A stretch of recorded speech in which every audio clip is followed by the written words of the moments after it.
Mesdames, Messieurs, bonjour, bonjour à tous. Et bonjour à tous ceux qui sont aussi en visio et qui pourront aussi poser leurs questions sous forme de chat. Et vous aussi, je vous propose de noter toutes vos questions, qu'on aura un temps de questions par la suite. Donc je me présente Yves-Marie Baudet, nouveau président du CNPO depuis le mois de juin 2022, producteur d'œufs dans les Côtes d'Armor, tout à côté de Lamballe, donc avec des œufs issus de poules élevées en cage aménagée, des poules plein air et aussi un atelier de production biologique en œufs de consommation. Voilà, donc moi je suis président du CNPO, je représente la famille des éleveurs au sein de ce CNPO. Et donc aujourd'hui nous serons plusieurs à intervenir, mais notamment le vice-président Loïc Colombel, ici présent. Nous aurons aussi Maxime Chaumet, secrétaire général du CNPO, donc je pense que maintenant c'est une tête que vous connaissez tout à fait bien. Hein, depuis quelques années, c'est lui qui anime notre interprofession. Nous aurons aussi différentes interventions, notamment de Muriel Aublet-Cuvelier et de Caroline Garalati pour l'association Les Enfants Cuisine. Nous aurons une intervention de Jonathan Charlois, qui est vice-président d'Eurotalk Jeunes. Nous aurons aussi un chef TikToker qui va intervenir, alors plus par vidéo, parce qu'il n'a pas pu être présent aujourd'hui. Hein, donc on remercie déjà Armand de sa collaboration. Et Franck Chartron, le délégué général de Périferme. Donc ça aussi, c'est un partenariat qu'on est en train de mettre en place sur une action de gaspillage alimentaire avec Périfem. Voilà un petit peu les intervenants que vous aurez aujourd'hui au cours de cette conférence de presse qu'on organise traditionnellement au mois d'octobre à l'occasion de la journée mondiale de l'œuf. Alors au programme, deux thèmes forts hein, autour de nos œufs de France. Donc pour vous expliquer, pour vous redire que vous pouvez compter sur une filière solide et responsable au service d'un produit résolument d'actualité dans ces temps un petit peu difficiles pour tous nos consommateurs, nos citoyens. C'est un produit sur lequel vous pouvez compter. Et on fera aussi un focus sur la journée nationale, la journée mondiale de l'œuf, donc mobilisation générale autour d'un produit anti-crise où on vous détaillera notamment les actions que le CNPO peut mettre en place. Donc voilà, comme je le disais, une filière solide et responsable au service d'un produit résolument de qualité. Donc je vais vous faire un petit point de données de production dans un premier temps. Après, on aura des données sur le marché et après des données sur les actions de communication qu'on sera amené à faire.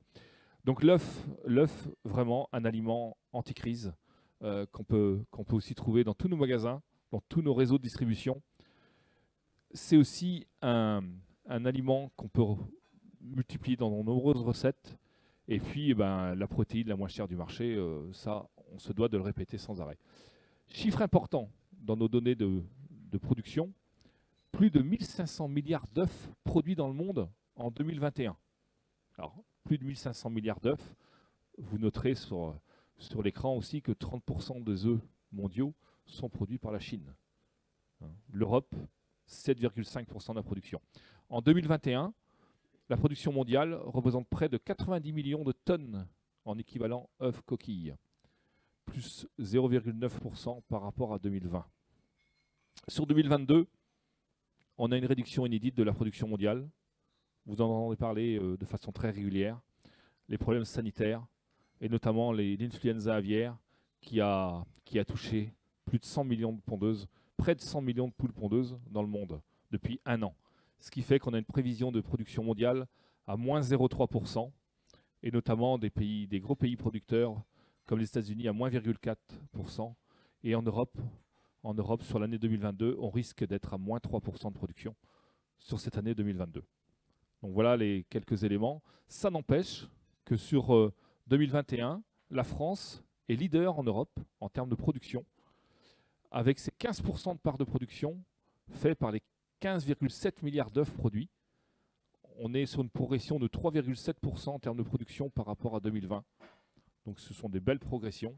Donc vous voyez à côté de cela nos partenaires européens comme l'Allemagne à 14%, l'Espagne à 14% aussi, l'Italie 12%, les Pays-Bas 10%, la Pologne 11%, et donc les autres pays de l'Union européenne qui représentent 24% de la production. Alors, qui dit production dit aussi évolution au fil du temps, au fil de la demande de nos consommateurs.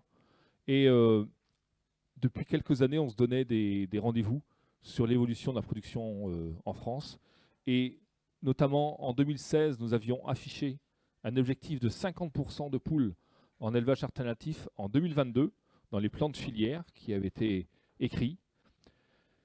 Nous étions en 2017 à 36,7% de poules en mode alternatif. Et c'est un objectif qu'on a très largement dépassé puisque dès 2019, nous avons atteint cet objectif avec 3 ans d'avance, avec 53% de poules hors cage. Aujourd'hui, fin 2021, nous sommes à 67% de poules élevées en mode alternatif.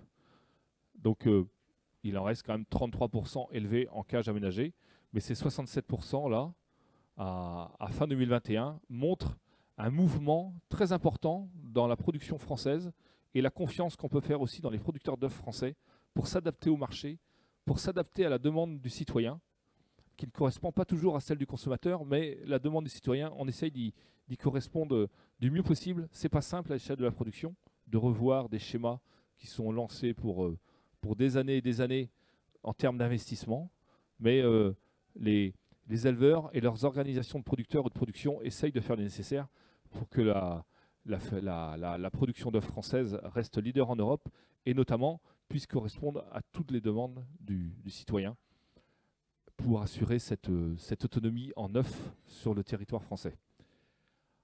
Alors, un mode d'élevage qui gagne en France, ce sont les élevages en sol. Ces élevages en sol ont gagné 15% d'effectifs en moyenne par an depuis 2013. Donc c'est ce mode de production, je dirais, c'est ce mode de production qui a tendance à suppléer le plus la transformation des poules élevées en cage aménagée, donc le code 3, et donc à aller vers des poules élevées au sol, donc dit code 2 aussi, que vous retrouvez sur les codes sur les œufs. On est à plus 11% pour les systèmes biologiques, toujours en effectif en moyenne par an depuis 2013, plus 9% pour le plein air hors label rouge, plus 4% pour le label rouge, et par contre, eh bien, le pendant de ça, c'est moins 9% pour des poules élevées en cage aménagée. Donc ce pourcentage peut paraître un peu plus faible, mais on part d'effectifs beaucoup plus grands. Donc c'est pour ça qu'on parle en... Et aujourd'hui, vous le voyez sur la répartition des modes d'élevage de poules pondeuses en France en 2021, on retrouve toujours nos près de 33% de poules élevées en cage aménagée, mais le sol aujourd'hui représente 20,6%, le plein air 24,4%, le label rouge 6,4% et le biologique 15,7% de la production d'œufs. Donc c'est un mouvement qui est engagé et qui va continuer à se développer, même si aujourd'hui, on peut noter un ralentissement dans ces transformations-là par rapport à l'augmentation du coût des matières premières, et notamment le métal et le plastique et tout ce qui en dérive. Voilà quelques données de production. Moi maintenant, je vais donner la parole à Louis Colombel qui va se présenter lui-même. Bonjour à tous. Bonjour également aux personnes en visio. Donc Loïc Colombel, je suis président du SNIPO et vice-président du CNPO. Donc moi je vais vous parler un petit peu de l'évolution du marché.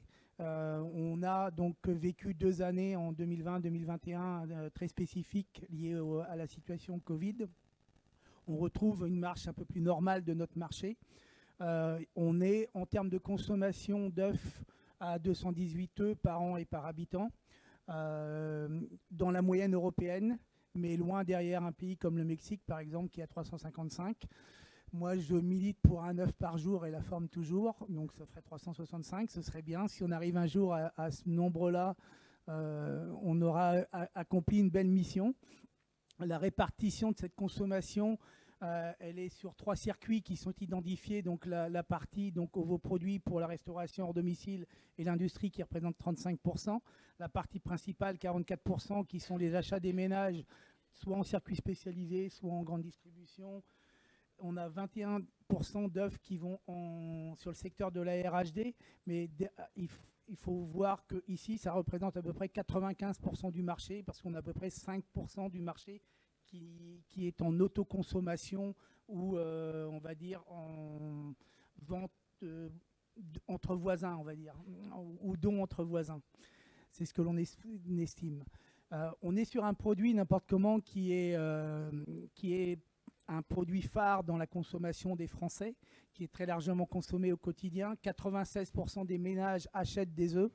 Hein, donc on a un taux de pénétration extrêmement élevé et qui est renforcé par notre politique de la mise en place du logo œuf de France qui a été mis en place en 2018, qui donne une garantie de qualité aux consommateurs. Hein. Donc le œuf de France, c'est une origine française du poussin jusqu'à l'œuf, même je mettrais plus que de la poule à l'œuf. Des poussins nés en France, élevés en France, des poules et de l'alimentation qui provient de cahiers des charges spécifiques, des œufs pondus en France. Donc on a le lancement de l'œuf de France, du logo œuf de France, s'est fait en 2018, d'abord sur les boîtes d'œufs. Aujourd'hui, 70% des œufs vendus en distribution portent ce logo. Et depuis 2020, depuis mi-2020, on a déployé également le logo sur la partie RHD et ovoproduits pour l'industrie. Et aujourd'hui, c'est 28% en 2021 de produits qui ont été vendus avec ce logo œuf de France. Donc on commence à avoir également donc le déploiement de ce logo sur des produits manufacturés et pas mal en restauration hors domicile. L'œuf de France, il répond aux attentes des Français, hein, parce que donc on a fait un sondage CSA donc en 2021 sur lequel 89% des Français avaient un point d'ancrage sur l'origine française, qui pour eux était un facteur très important dans leur choix, et également une influence positive pour 78% des Français sur les œufs en boîte, et 81% des Français qui sont prêts à passer sur un acte d'achat si on a le logo sur un produit manufacturé. La croissance des achats à domicile, donc elle reprend un peu son rythme après une année 2020 et 2021, donc rythmée par le Covid avec des bouleversements dans les habitudes de consommation des Français, la consommation hors domicile qui était tombée à néant, une consommation GMS qui avait bondi. Donc on fait, nous, aujourd'hui, des comparatifs entre 2021 et 2019 pour avoir des années, on va dire, qui se comparent en termes de type de marché. On a repris donc en 2022 un rythme de croissance pré-Covid. Hein, si on compare janvier-août 2022 par rapport à janvier-août 2019, on est à plus de 2,7% d'achats en volume, donc ce qui est très bien parce qu'on n'a pas une augmentation de la population de 2,7%. Et si on regarde après par segment, donc on a une très forte augmentation, comme l'a dit Yves-Marie tout à l'heure, qu'on retrouvait cette augmentation au niveau de l'élevage de la poule au sol. On a une très forte augmentation des ventes d'œufs de poule au sol en distribution, puisqu'on est à plus 187%, plus 19% pour le plein air, hors label rouge, donc qui est toujours très soutenu, et plus 4% pour le bio. Donc ces ventes d'œufs poule au sol qui poursuivent donc leur envolée. Hein, aujourd'hui, donc 3/4 des magasins, les œufs alternatifs représentent 75% des œufs vendus en grande distribution en magasin. Hein, donc si on reprend dans le détail, la cage aménagée représente 25,3% des ventes, le sol 17,6%. Le plein air, 30%, qui est le produit phare. Le label rouge, 6,5%. Et le bio représente 20,8% des ventes en GMS sur les 7 premiers mois de 2022. Donc on a donc cette évolution très forte, comme on l'a dit tout à l'heure, du sol. On est à plus 17% sur les 7 premiers mois de l'année. On était à plus 13,9% en 2021 et plus 7,3% en 2019. Il y a eu également, donc il faut savoir que le sol a suppléé dans beaucoup de marques distributeurs l'œuf en cage qui était à marque distributeur. Et on a fait une enquête en 2022 en interrogeant les Français sur leur position par rapport à l'élevage au sol. Et 84% des Français soutiennent l'élevage au sol en alternative à l'élevage en cage aménagée. Et estime qu'on a besoin, 71% estiment qu'on a besoin de cet assortiment en œuf au sol pour compléter l'offre bio et plein air. Donc l'œuf produit anticrise, comme ça a été dit tout à l'heure par Yves-Marie. On a refait une enquête CSA en mai 2022, c'est bien ça, où 66% des interrogés considèrent que l'œuf est une solution anticrise. 86% des Français reconnaissent les qualités alimentaires de l'œuf, une alimentation saine et équilibrée, la qualité nutritionnelle avant tout. 88% savent que les œufs sont très riches en vitamines et en oligo-éléments. Donc c'est un facteur, une alimentation saine et à un prix qui reste très abordable en cette période de crise. Il y a vraiment un engouement pour l'œuf au niveau de la population française, de nos concitoyens. Pour eux, à 91% d'entre eux, c'est un élément incontournable de l'alimentation. On a un très bon rapport qualité-prix. On a la protéine la moins chère du marché pour 84% des consommateurs. Et 71% d'entre eux affirment que c'est une très bonne alternative économique en termes de consommation de protéines animales. Et tout ça fait en sorte qu'on est vraiment sur un produit anti-crise pour les 2/3 des Français. On a un rapport qualité nutritionnelle et produit sain, facile à utiliser, facile à incorporer dans les repas, qui est vraiment un produit anti-crise. Et on le sent dans les ventes, on voit que nos ventes sont quand même soutenues, malgré le climat assez morose de la consommation. On reste sur des volumes maintenus en termes de chiffres de vente par rapport à d'autres protéines animales. Je vais repasser la parole à Yves-Marie qui va nous parler donc des éléments un peu moins roses, qui sont les éléments de coût et la situation économique que l'on vit actuellement.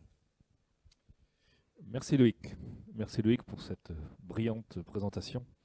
Plein de chiffres, très étayés. Alors voilà, on a aussi quelques sujets d'actualité qu'on souhaitait partager avec vous, notamment deux majeurs. Donc le premier, sur la hausse de tous les coûts de production sur l'aliment. C'est le premier sujet, l'aliment, donc depuis, je dirais, 18 mois maintenant. On assiste à une flambée sur le prix des matières premières, blé, maïs, orge et autres. Et ce qui représente sur notre œuf une augmentation du prix de revient de plus de 25% par rapport à 2020. Et encore plus fort sur 2022, puisqu'on est à plus 76% par rapport à la même période de 2020. Plus 76% d'augmentation du prix d'aliments. À titre, une tonne d'aliments que moi j'achetais 250 € en fin 2020, aujourd'hui je l'achète 400 € la tonne aujourd'hui. Vous voyez un peu les progressions qu'on a pu avoir sur l'augmentation des coûts alimentaires. Donc c'est quelque chose auquel la grande distribution est régulièrement sollicitée pour des révisions de tarifs parce qu'on ne peut pas supporter, nous producteurs, de tels mouvements de hausse. Et aujourd'hui, je dirais qu'on est peut-être sur un plateau en termes de matières premières au niveau des céréales, un plateau, ou plutôt j'appellerais ça un plafond. Ce qui n'empêche que l'aliment va continuer à monter un petit peu, puisque les coûts de fabrication d'aliments, eux, par contre, vont bouger par rapport à un autre facteur qui est l'énergie, puisque beaucoup d'usines tournent avec de l'électricité ou du gaz. Donc, on vous parle de l'augmentation du prix des matières premières. On a aussi des augmentations sur les emballages, sur les coûts de transport, sur la main-d'œuvre et aussi sur l'énergie. Donc là, ce sont des hausses de coûts qui concernent aussi bien l'échelon production que l'échelon transformation ou conditionnement d'œufs. L'énergie, on a mis quelques chiffres ici allant jusqu'au 12 août 2021, mais on s'attend au pire pour la fin de l'année et le début d'année prochaine. On envisage des coûts d'électricité x3 et des coûts de gaz x10. Donc c'est énorme pour des élevages ou pour des industriels qui sont présents au sein du SNIPO dans l'interprofession. Donc vous voyez ces évolutions de chiffres, c'est des choses que vous voyez partout un petit peu, mais l'échelon production et l'échelon transformation va être très confronté à cela. Et on craint même, peut-être, on peut arriver à des arrêts de chaîne dans certains cas, si ces coûts-là sont trop importants. Donc là, on essaye, par rapport à certaines hausses de coûts, certaines hausses de charges, d'organiser notre production. Il se trouve que la production d'œufs est la production la mieux organisée, la mieux contractualisée, et ça date des débuts des années 1980. Il y avait une grave crise dans l'œuf début 80, où on a eu beaucoup de producteurs déposer le bilan, partir en faillite, et donc la contractualisation s'était installée, une contractualisation qui permettait de rassurer le producteur et de rassurer aussi le financier, c'est-à-dire que son œuf était acheté avec une indexation sur le coût de l'aliment, ce qui est toujours valable aujourd'hui. Donc beaucoup de producteurs sont aujourd'hui, que ce soit sur de l'œuf bio, de l'œuf plein air, de l'œuf sol ou de l'œuf en cage aménagée, aujourd'hui beaucoup de producteurs, pour tout ou partie, parce que pas sur la totalité, mais peuvent avoir cette compensation par rapport à l'augmentation du prix de l'aliment. Par contre, sur les restes des hausses, il n'y a rien du tout. Donc on travaille que sur... On a déjà une base de contractualisation qui est très forte, rien que sur l'aliment, qui représente environ 65% du coût de production de l'œuf. Alors, il y a un travail qui est poursuivi au sein de l'interprofession entre les opérateurs pour que les évolutions se répercutent de l'amont à l'aval en conformité avec les 2 lois Egalim. C'est dans ce but-là aussi qu'on a une réflexion qui est en cours sur la prise en compte des coûts de production annexes, que sont la construction des poulaillers, le transport, l'énergie, l'emballage. Tout ça, c'est l'interprofession fin d'année dernière qui a produit des indices qui ont été mis qui sont possiblement utilisables dans les relations commerciales entre nos producteurs, les industries et aussi les circuits de distribution, quels qu'ils soient GMS ou industriel agroalimentaire ou ARHD. Voilà un peu ce qu'on peut faire, nous, sur la filière, pour essayer de la prise en compte de toutes ces variations qu'on n'a jamais connues. On avait de l'aliment qui, par exemple, qui pouvait varier de 250 à 300 € tonne. Mais passer à 400, c'est quelque chose qu'on n'a jamais vu. De l'électricité x3, du gaz x10, c'est quelque chose qu'on n'a jamais vu. Donc on ne pouvait pas anticiper dans tous nos schémas de contractualisation. Donc on est aussi pris de court, mais on aura aussi besoin, sans doute, à un moment donné, d'aide sur ces coûts d'énergie ou autres, hein, pour éviter de telles variations.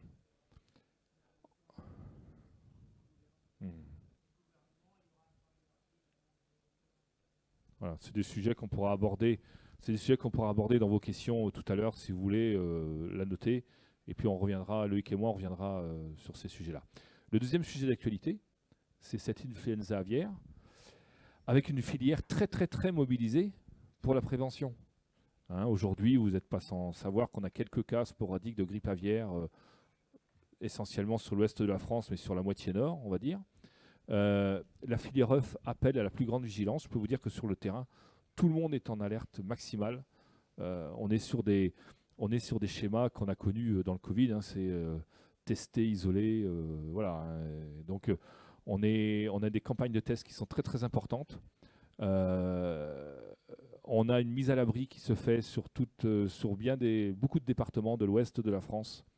On a une surveillance renforcée, comme je vous disais, des autocontrôles qui se font de façon très volontaire. Et qui est généralisé maintenant. Oui. Avec le changement de statut que le ministre a décidé fin de semaine dernière. Mais ce que la filière demande, c'est le respect de bonnes pratiques et de biosécurité, et notamment dans les basses-cours. On est capable de gérer l'essentiel de la production française, on est capable de la gérer, de faire passer des messages de sensibilisation. Par contre, on a beaucoup de basses-cours. En poules pondeuses, on a beaucoup de passe-cours, des particuliers autres qui peuvent avoir quelques poules ou quelques dizaines de poules, ou là, qui sont quasiment connues nulle part. Et là, on a un peu plus de soucis sur la mise à l'abri, sur la détection, parce que ce qui est important pour nous, c'est détecter, isoler.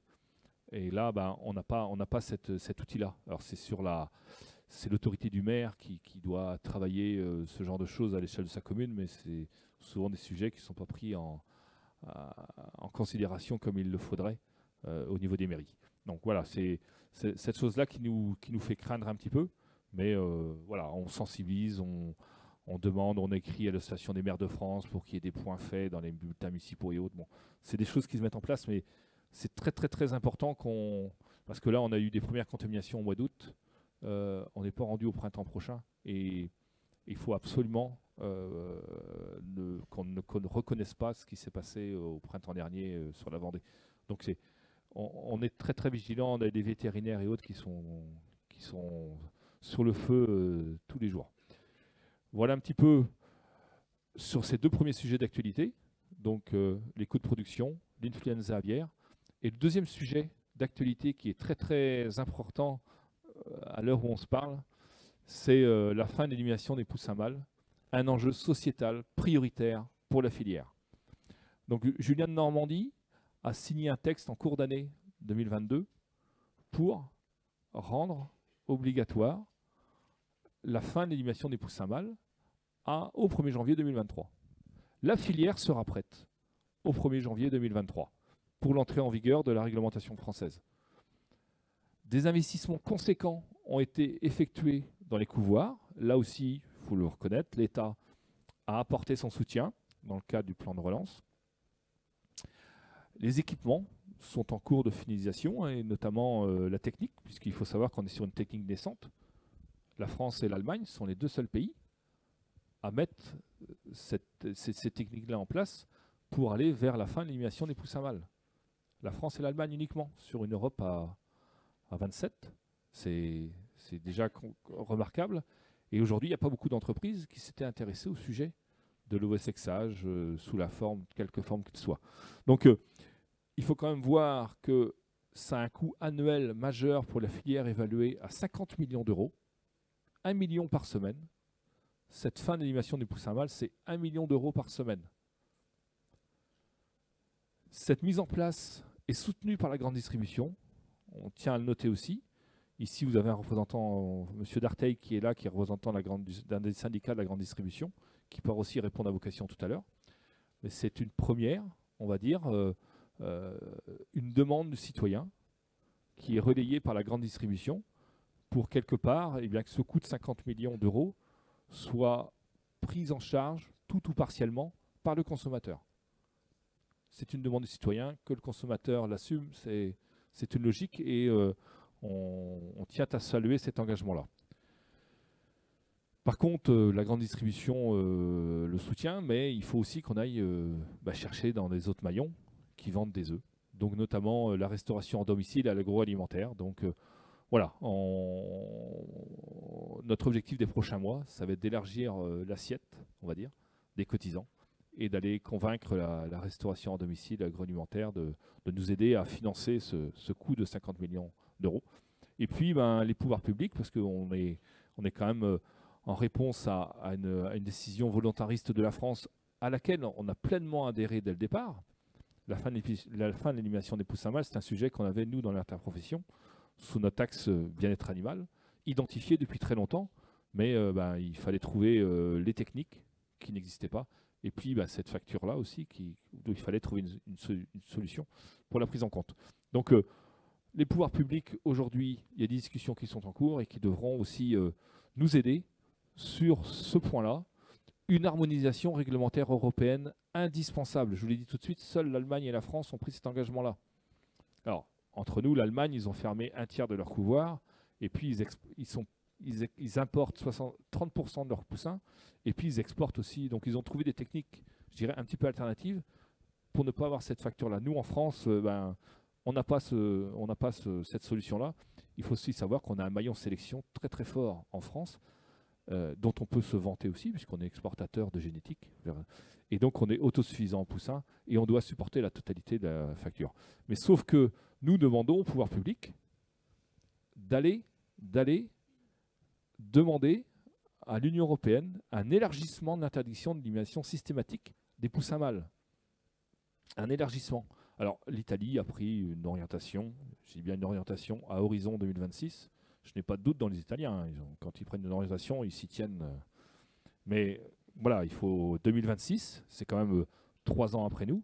Et les autres pays, on n'entend pas parler. Donc, il faut qu'on soit sur des normes égales avec les autres pays membres de l'Union européenne pour notamment réduire ces distorsions de concurrence. Juste un chiffre, un poussin un poussin, quand on achète un poussin, c'est, allez, je vais dire aux environs de 85 centimes d'euros le poussin. L'ovosexage, rien que le coût de l'ovosexage, donc rien que le coût de la fin de l'élimination du poussin mâle, c'est 1,10 €. C'est plus que le prix du poussin. Donc c'est de là qu'on arrive aux 50 millions d'euros. C'est pour vous dire la distorsion de concurrence en perspective entre des œufs français et des œufs autour dont le poussin n'aura pas été ovosexé. Ou des œufs dont les poussins mâles continueront d'être traités comme ils étaient traités jusqu'à aujourd'hui en France. Voilà, sur ces sujets d'actualité, je vais donc maintenant céder la place à Maxime Chaumet, notre secrétaire général, qui va vous faire un tour exhaustif de tout ce qui est fait dans l'interprofession pour faire de l'œuf un produit anti-crise. Merci Yves-Marie. Donc, effectivement, on a parlé du marché et de la production.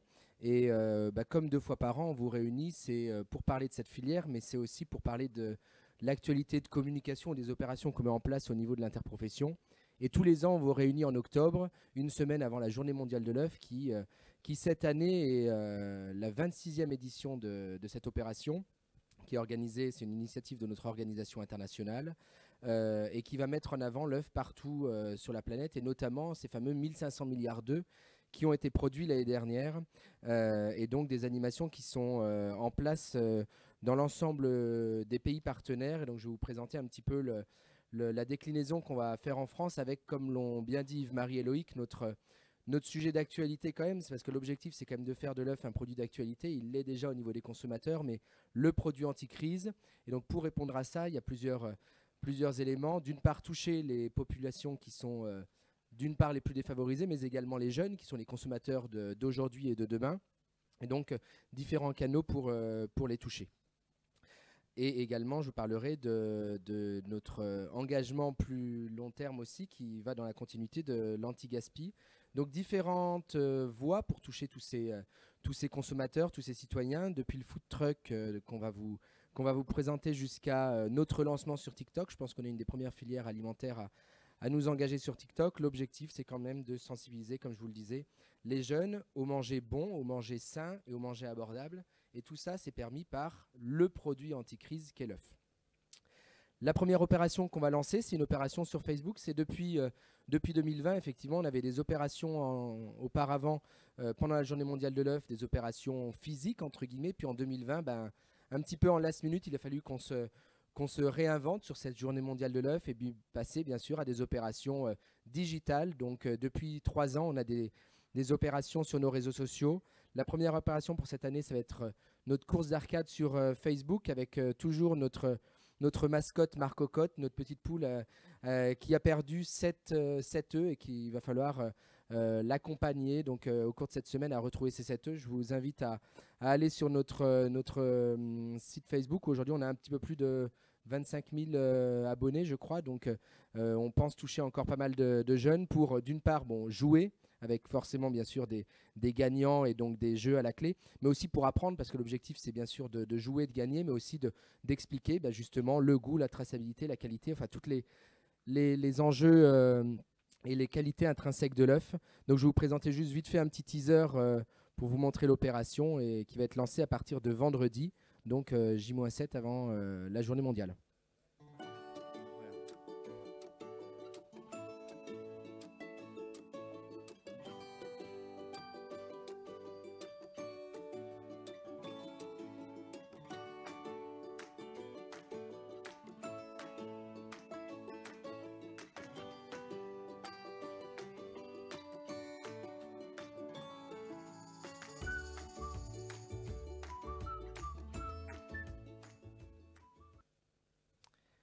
Donc voilà, je vous invite tous à participer à ce jeu. C'est l'opération qui va être lancée. Il y a déjà eu des petites notifications sur Facebook. On a reçu déjà les appels à mobilisation sur cette opération. En plus, sur les réseaux sociaux et également sur le terrain, diverses opérations pour être au plus près des jeunes. Des ateliers pour les écoliers au bord du camion cuisine, donc avec l'association Les Enfants Cuisine. Donc je laisserai parler les représentants après pour expliquer un petit peu cette opération. Des recettes faciles, pas chères sur TikTok avec notre chef Armand qui va nous faire une petite vidéo après de présentation. Recette facile, pas chère, et puis je dis toujours aussi saine, parce que l'objectif c'est quand même aussi d'apprendre aux jeunes générations à consommer bon et gourmand, mais aussi quand même relativement sain, ce qui est permis par l'œuf. Des trucs et astuces, alors aussi dans cet engagement d'anti-gaspi, aussi d'avoir des bonnes pratiques pour revaloriser l'œuf aussi sous d'autres manières. Donc il y a plein d'astuces à nous inculquer. Et enfin, et toujours en partenariat avec le réseau Eurotoc et Eurotoc Jeunes en particulier, des masterclass qui seront organisées dans les lycées hôteliers pour toucher également les jeunes chefs. Les jeunes chefs vers qui on va aussi se tourner avec notre trophée E de France, comme tous les 2 ans. Cette année, le thème tournera autour de l'entrée, donc dur, mollet, poché, l'œuf fait son entrée, avec une ouverture des candidatures dès maintenant et des retraits des dossiers d'inscription jusqu'au 1er décembre. Et donc, on vous donnera rendez-vous. Alors, la date n'est pas encore calée, mais à notre conférence de presse du printemps 2023 pour remettre le prix aux jeunes qui aura la recette la plus inventive, créative, gourmande, enfin, selon tous les critères de notre cahier des charges. Et donc, maintenant, je vais laisser la parole justement à Muriel et Caroline pour l'association Les Enfants Cuisine pour montrer l'opération qui va être mise en place à partir de vendredi prochain. Voilà.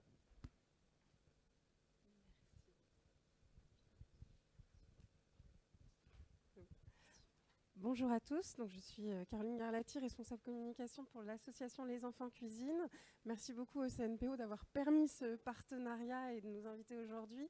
L'association Les Enfants Cuisine a été créée il y a 10 ans par Olivier Chaput, chef de cuisine, qui, partant du constat qu'un enfant sur 3 ne reconnaissait pas ce qu'il mange et que la transmission au sein des familles n'était plus faite de la même manière, qu'il était nécessaire de remettre de l'importance sur l'éducation à l'alimentation. Donc depuis 11 ans maintenant, nous sensibilisons les enfants de 2 à 20 ans à une alimentation saine, équilibrée et durable au travers de la cuisine et du coup en leur transmettant le plaisir de cuisiner et de manger. Depuis cette année, au sortir de la crise plus exactement, on a lancé un nouveau projet qui est donc ce food truck, qui est un camion cuisine. Partant du constat toujours que suite à la crise, les familles ont dû revoir leur budget pour bien consommer et que le budget alimentaire a donc été réduit. Donc il était nécessaire pour nous d'aller à leur rencontre et de leur montrer qu'il est possible de bien manger, de manger bon, de manger sain avec un petit budget.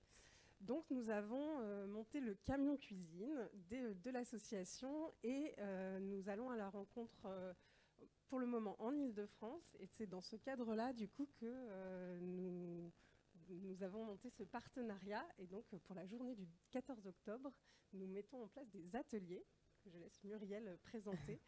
Bonjour à tous, Muriel Oblé-Cuvelier, je suis chef pâtissière et ambassadrice Les Enfants Cuisine. Donc effectivement, on a monté des ateliers. Donc depuis des années, on fait des ateliers dans les écoles, dans les crèches également. Et depuis pas longtemps, on a le camion cuisine, notre nouveau laboratoire ambulant. Donc ça, c'est génial parce qu'on peut vraiment aller à la rencontre des enfants partout. On n'a plus de limites.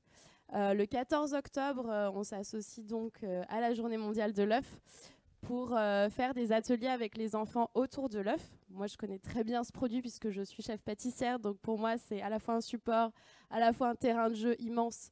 Et c'est vrai que dans l'anti-gaspillage et en termes de coût, voilà, c'est quand même un ingrédient très intéressant. Et donc le 14 octobre, ce sera Olivier Chaput, le président de l'association, qui va faire un atelier avec les enfants et avec Armand aussi, je crois. Voilà. Et donc il y aura aussi plein d'autres ateliers partout en France. On est 120 chefs dans l'association, avec tous des univers différents, des expériences différentes qu'on mutualise ensemble pour créer des recettes pour les enfants abordables, saines et surtout, on n'oublie pas gourmandes, parce qu'effectivement, les enfants n'ont pas toujours accès à la cuisine. Les parents ne cuisinent pas toujours et surtout, ils ne savent pas forcément, par exemple, d'où vient un œuf, aussi bête que ça puisse paraître. On leur explique aussi d'où ça vient, que ce soit sur l'œuf et sur tous les autres produits de façon générale. Voilà. Merci pour votre présentation. Bon, on voit déjà que ça remplit pleinement la mission qu'on a d'aller toucher les jeunes. Les jeunes, on les touche sur le terrain comme là avec le camion. On les touche aussi maintenant de plus en plus sur les réseaux sociaux. Alors jeunes ou moins jeunes d'ailleurs. TikTok, c'est quand même un réseau qui est plutôt jeune. Je ne sais pas si vous connaissez, mais bon voilà, c'est quand même une population plutôt jeune. Et donc on a fait appel à Armand qui va nous dire un petit mot, voilà, qui s'engage avec nous pour la promotion des œufs sur les réseaux sociaux. Salut, moi ce partenariat et ses objectifs, CNPO m'a contacté dernièrement pour faire des actions ensemble pour valoriser l'œuvre et toutes ses qualités auprès des jeunes générations.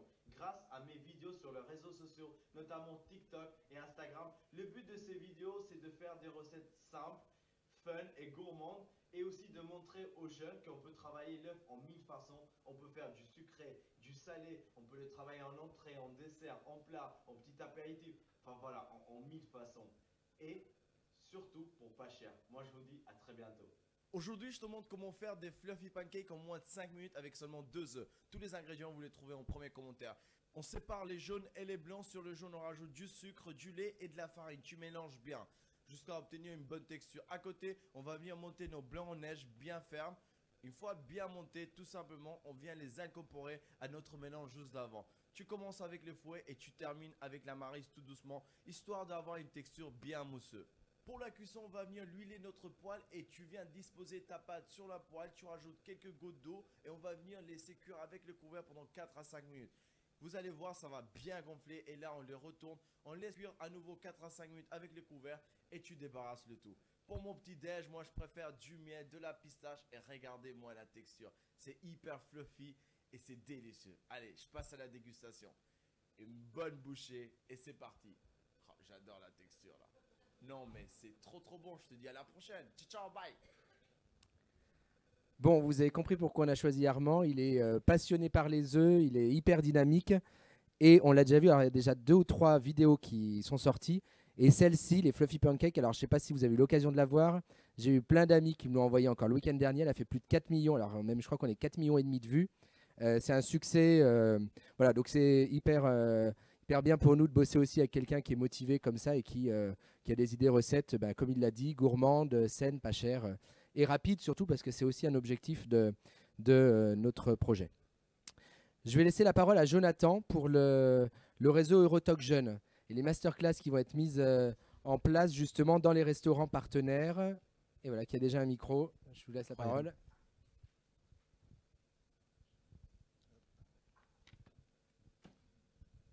1, 2. Alors, moi, Jonathan Charlois, je suis chef à Boulogne-Billancourt et aujourd'hui, j'interviens au titre d'Eurotalk Jeunes, d'une initiative très récente qui s'adresse aux jeunes se trouvant dans les formations initiales, dans les CFA, donc centres de formation d'apprentis, des métiers de bouche, et les lycées hôteliers. Les responsables et professeurs de ces établissements sont d'ailleurs encouragés à nous rejoindre. Ils auront comme rôle d'être une courroie de transmission entre des professionnels en activité, c'est-à-dire nous, chefs, et leurs étudiants.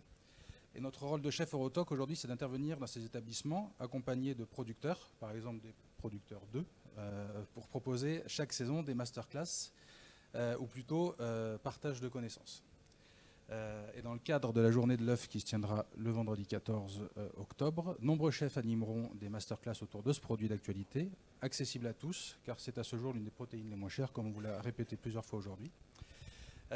Pour moi, la traduction littérale de masterclass laisse à mon sens un lien de subordination un peu trop important. Le terme partage, transfert de connaissances et ou de compétences est plus approprié dans ce contexte.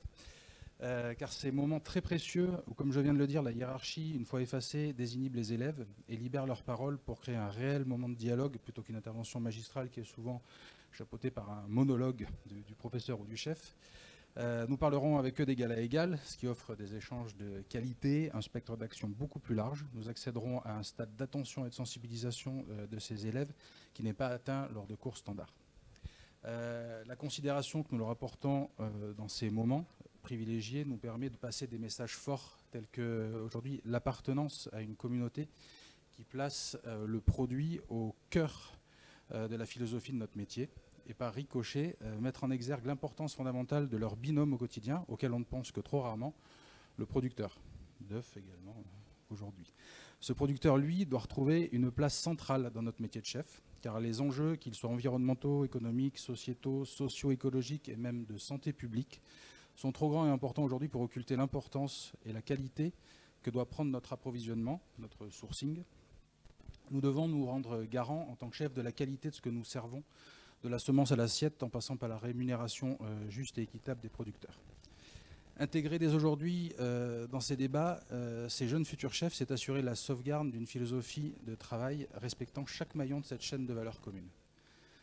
Ces jeunes sont aujourd'hui le demain de la gastronomie française et européenne, et en rejoignant cette grande famille Eurotalk Jeunes, nous leur assurons un mentorat de qualité au travers d'une charte de valeurs à laquelle nous adhérons toutes et tous, pour qu'à leur tour, eux, ils puissent aussi transmettre par la suite dans leurs établissements et auprès de leurs clients une passion, la cuisine respectueuse de qualité, de saison, avec des produits frais et transformés sur place.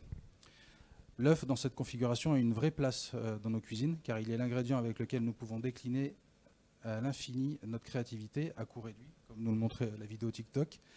Eurotalk Jeunes, c'est aussi travailler et communiquer avec des nouveaux outils mis à notre disposition. Instagram, TikTok, on vient de le voir, et Facebook sont aujourd'hui des vecteurs de communication à fort potentiel de relais. Et impliquer les jeunes dans ces campagnes promotionnelles digitales, c'est les ancrer dans leur profession avec des outils de leur génération pour mettre en avant les valeurs de notre association.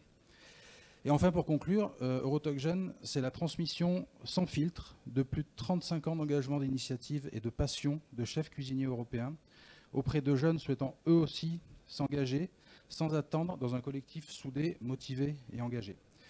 Dans ce cadre, le partenariat de longue date avec le CNPO démontre l'importance de l'étroite collaboration qu'il doit y avoir aujourd'hui et qu'on doit développer entre producteurs et chefs. Et la petite phrase de fin, comme le slogan le dit, de l'association de sauvegarde de l'œuf mayonnaise, le temps passe, mais les œufs durent. Voilà. Merci beaucoup pour ce mot très sympa vis-à-vis de notre filière et puis vis-à-vis des différents maillons. Effectivement, c'est aussi une des qualités de notre filière et un des enjeux, c'est le respect des différents maillons. La compréhension, c'est le rôle d'une interprofession, que tout le monde comprenne les métiers de chacun. Notamment quand on est au bout de la chaîne, c'est important, j'imagine, de comprendre comment les fournisseurs travaillent. Merci pour votre engagement. Dernier point également concernant notre logique, on va dire, on l'a décliné depuis le début, l'œuf produit anti-crise, l'œuf, la protéine animale la moins chère sur le marché, mais très cher aux yeux de l'ensemble des professionnels de la filière. Et vu que c'est un produit qui fait entrer des qualités professionnelles, un savoir-faire de la filière, l'objectif c'est de ne pas le gaspiller, notamment en cette période de crise, mais de manière plus générale. Et c'est pour ça qu'on a pris contact récemment avec l'association Périfem, même qui sont venus vers nous plutôt, si je dois dire. Je vais laisser la parole à l'association pour qu'ils se présentent, qu'ils présentent leurs actions et puis qu'on dresse un petit peu les actions qu'on pourrait mener à l'avenir ensemble. Oui, merci beaucoup. Je ne sais pas si je vais être aussi drôle que Armand et chef précédent, mais on va rester en 3 minutes, ça sera quand même assez court. Donc, Périfem, on est la fédération technique de la distribution du commerce. On travaille sur les questions techniques des distributeurs, qui sont d'énergie, les questions d'environnement, les questions RSE, et notamment sur la question du gaspillage alimentaire et la lutte contre le gaspillage alimentaire. On va revenir là-dessus. Donc, on travaille sur ces typologies de sujets. On aide à décrypter les réglementations. On aide à faire bouger les lignes. On va le voir sur les œufs. On a fait bouger récemment, au mois de juin, une ligne qui était, pour certains, infranchissable. On a réussi à la franchir et on essaie d'impulser les pouvoirs publics sur certaines évolutions de réglementation. Voilà. S'il y a besoin, d'ailleurs, ma collaboratrice Christine Bourges sera là aussi, si vous avez besoin de répondre à des questions. Alors, le chiffre qui est quand même troublant, et que l'ADEME, qui est un chiffre de l'ADEME de 2016, c'est que entre la fourche et la fourchette, on a 30% des produits de l'alimentation qui sont gaspillés en France, sur l'ensemble de la chaîne. Alors, on la voit en dessous pour les œufs, mais au-delà des œufs, sur l'ensemble de la chaîne alimentaire, tous ensemble, on jette 30% de l'alimentation. C'est quand même énorme. Et donc, on essaie, à notre niveau, d'améliorer cela. Sur ces 30%, 15% sont, entre guillemets, gaspillés dans les magasins, 15%. La partie la plus importante, et ça pas du tout pour jeter l'opprobre, puisqu'on est tous concernés, 30%, donc la plus grande part, c'est nous les consommateurs, dans la gestion de notre frigo, dans tout ce qu'on peut faire et les nécessaires recettes qu'on peut avoir, que vous aidez aussi à donner avec TikTok. Donc les 15% sur la partie des distributeurs, on y travaille, donc c'est un sujet à Périfem de lutte contre le gaspillage alimentaire. On a beaucoup travaillé sur les produits de gestion des dates de péremption. On a travaillé aussi sur les bonnes pratiques, sur les zones anti-gaspi, les bonnes pratiques à mettre en œuvre dans les magasins, et notamment sur les œufs. Et sur les œufs, la ligne qu'on a fait bouger, que je citais tout à l'heure, c'est le fait de pouvoir dorénavant de manière très claire, puisque la DGAL, la DGCCRF ont validé cela au mois de juin. Nous pouvons, dans les zones anti-gaspi dorénavant, vendre des boîtes d'œufs incomplètes. Et donc, quand il y a une boîte d'œufs où il y a un œuf cassé ou fêlé ou deux, on peut enlever ces œufs-là et vendre dans la zone anti-gaspi cette boîte d'œufs. Donc ça, c'est un progrès important. C'est récent, ça date du mois de juin, donc vous ne l'avez pas encore vu forcément implémenté dans tous les magasins, mais on va aider à faire diffuser ça. Donc ça, c'est pour la partie des 15% de gaspillage dans les magasins, mais également, on va essayer, et je suis ravi du partenariat qu'on lance avec le CNPO, de travailler ensemble dans une action que l'on va faire concertée pour améliorer les 30 autres pourcents, en tout cas sur la partie des œufs, pour réduire au mieux possible le gaspillage alimentaire auprès des consommateurs. Donc voilà le dernier carré des 2% sur lesquels on va ensemble avancer à partir de maintenant. Merci beaucoup. Bon, vous le voyez, cette démarche, elle s'inscrit dans la continuité de la logique de notre filière qu'on a engagée depuis, alors j'ai envie de dire depuis 2016, mais depuis même déjà bien avant, mais depuis 2016, on est engagé dans une vraie transformation de la filière, et une filière qui est responsable. Et la responsabilité aussi, c'est que chacun des maillons ait des bonnes pratiques. On vient d'en parler pour les consommateurs. Il faut bien avoir en tête que sur la partie production comme transformation, les 2% et 3%, effectivement aujourd'hui, ils ne sont pas valorisés dans la consommation humaine, mais ils sont valorisés dans le pet food. Donc tout ce qui est alimentation animale, c'est des produits qui ne peuvent pas aller dans les circuits de l'alimentation. Il y a déjà des choses qui sont faites, et effectivement, on a toujours les 2% de la consommation à gagner. C'est quand même 150 millions d'œufs, donc il y a encore des efforts à tous les niveaux à réaliser. Merci pour votre intervention. Merci. Et je vais laisser la parole à Yves-Marie en mot de conclusion. Merci à tous. Merci Maxime aussi pour la qualité de la présentation. Alors voilà, on arrive au terme de cette première partie de conférence de presse. En quelques mots de conclusion, dans cette première conclusion, tout ça pour vous redire que l'œuf, c'est un aliment qui a un succès de produit anti-crise au cœur de l'actualité, en France et dans le monde. Un produit de base en cuisine, recette petit prix, sucrée, salée, simple ou créative. C'est aussi la protéine animale la moins chère du marché et facile à conserver, je crois que vous l'avez compris, et vous le saviez déjà de toute façon. Et c'est un aliment qui a aussi d'excellentes qualités nutritionnelles, adaptées à l'équilibre alimentaire. Ensuite, vous redire que la filière française maintient le cap de ses engagements malgré les difficultés. Un engagement sur la souveraineté alimentaire. Un engagement pour être prêt à la fin de l'élimination des poussins mâles dès le 1er janvier 2023. Un engagement aussi sur le développement des élevages alternatifs en France, notamment avec aujourd'hui 2/3 des poules concernées. Et un engagement aussi sur œufs de France pour avoir une origine garantie plébiscitée par les Français. Voilà. Alors à l'occasion de la Journée mondiale de l'œuf, on aura un œuf qui va sensibiliser les jeunes au manger bon, sain et abordable. Vous en avez eu 2 cas concrets là tout de suite. Et aussi, on aura un engagement en faveur de la lutte anti-gaspille avec Périfem. Voilà ce qu'on peut vous dire en résumé de cette conférence de presse.